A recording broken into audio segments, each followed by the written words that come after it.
Hey everyone, and welcome to today's Explainer. We're jumping right into a mystery that is literally at the heart of the global economy.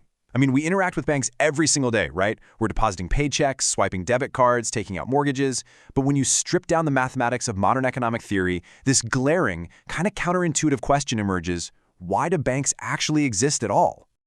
I know, it sounds totally absurd. Are banks mathematically useless? We're talking about massive, incredibly powerful global institutions holding trillions in assets. Yet, there's a recognized economic theory that suggests under perfect market conditions, banks are completely redundant.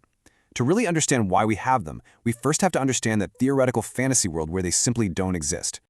Okay, let's dive into this. Have you ever heard of the Arrow-Debreu model? It's basically the foundation of that fantasy world. It's this classical economic model of complete, perfectly frictionless markets. In this world, anyone can perfectly diversify their risks, there are zero transaction costs, and everyone has perfect information. And the kicker? In this pristine mathematical setup, a bank literally makes zero profit. Their balance sheet has absolutely no effect on anyone else.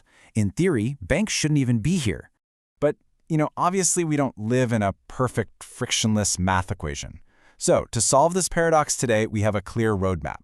We'll cover 1. The banking paradox, 2. 4 core banking functions, 3. Managing risk and information, and finally, 4. The intermediary secret. All right, let's kick things off with Section 1, the banking paradox, the frictionless fantasy versus economic reality.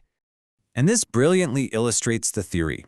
Imagine a theoretical, frictionless market where households have savings and firms need those savings for investments. Theoretically, they could just seamlessly trade on their own. The household buys securities directly from the firm. In this perfect loop, if everyone has the exact same information, interest rates equalize perfectly. Both parties are totally indifferent to using a bank, which effectively squeezes the bank entirely out of the equation.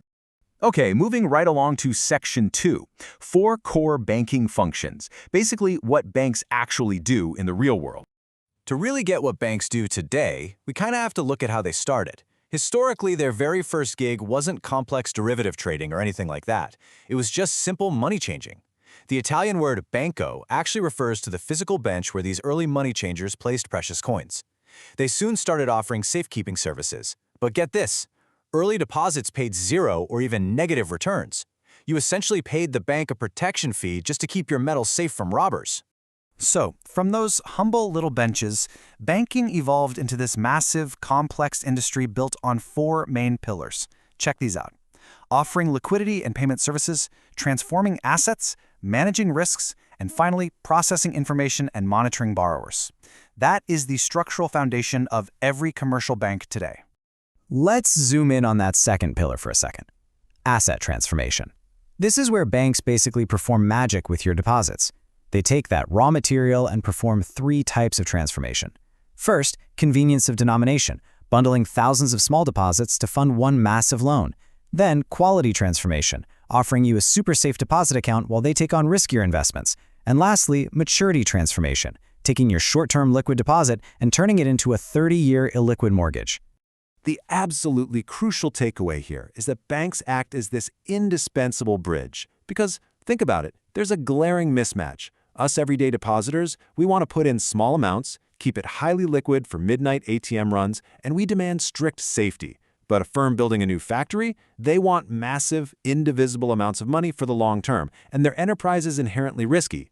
Without banks bridging this massive gap, those two sides could literally never do business. Which brings us to Section 3, managing risk and information. These guys are the masters of financial delegation.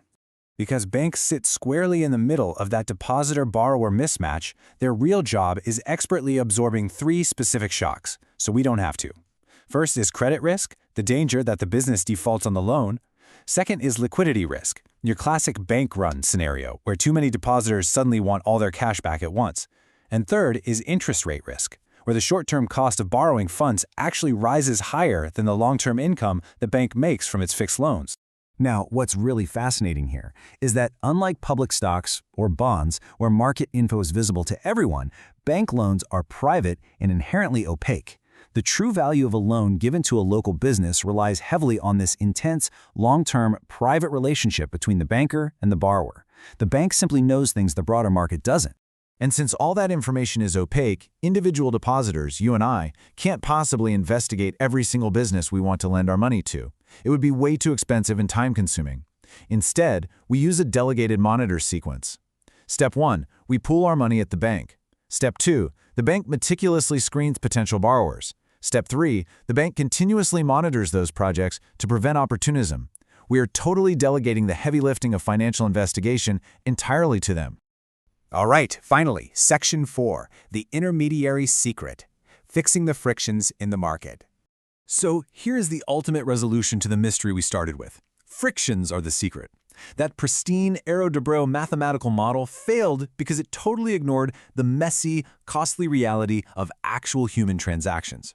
Financial intermediaries exist precisely because of transaction costs and asymmetric information. Not everyone knows the same things, and finding things out costs money. Banks exist to overcome these very human frictions. Let's be real. If you as an individual wanted to lend money directly to a firm, you would face massive search costs, heavy legal fees to draft the contracts, and hidden risks because you can't monitor their daily operations. Banks step in as massive coalitions of depositors. By banding together, we share those transaction costs and exploit economies of scale. The bank does the auditing once on behalf of thousands of us, drastically dropping the cost for everyone involved. And that brings us to a really important number, 100. In the early origins of banking, loans required 100% collateralization. There was no trust, just a 100% guarantee. But today, because banks have mastered the pooling of liquidity and information, modern commercial banking uses a fractional reserve system. By relying on the law of large numbers across a huge coalition of depositors, they don't need 100% sitting in the vault. They just keep a fraction of reserves for liquidity insurance and use the rest to fuel economic growth. But as financial markets become increasingly sophisticated and computer technology drastically lowers those transaction costs that made banks necessary in the first place, we have to ask a final, provocative question.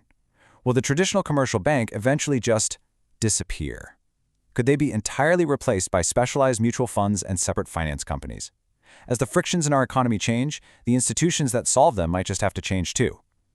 Thank you so much for joining me for this explainer, and keep questioning the reality behind the numbers.